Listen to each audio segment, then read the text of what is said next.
دا بعضې کسان راغلي دي خالي دوی د پاکستان حکومت یې موږ سره ښه وضع نه کړو.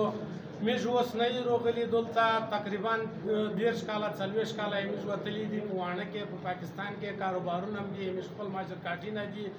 نور دا څو وخته کېږي چې تاڼې وال راځي د سټي تاڼې وال کله سبزي وال پورته کوي کله دکانو وال پورته کوي 15,000 10,000 روپۍ دا وړل دا خو یې موږ سره ډېره ناجایزه کیسه روانه ده. موږ خپله کمیټۍ وختادو بیا یې راغواړو له ډیپو صاحب نه یې موږ دا درخواست له ډي آی جي نه ده چې کوم دا غټې عهدې وال کسان دي باید چې موږ غور واوري موږ کیسه که نه وي موږ سره خپل اسناد خپل ماجرکاټونه هر شی ثبوت یې موږ سره شته دي. باوجود د دې بیا موږ تنګوي موږ ځوروي د موږ دا آخر د موږ دا هغه دا څه ورته وایي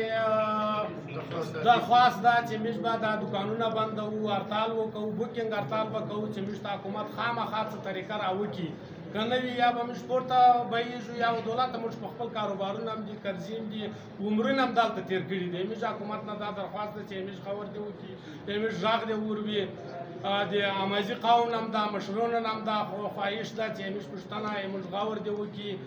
په بار بار هم دا نارې سیرې کړي دي دنیا مخلوق موږ ویني چې موږ روزانه تنګوي موږ ځوروي داسې دې موږ سره نه کوو.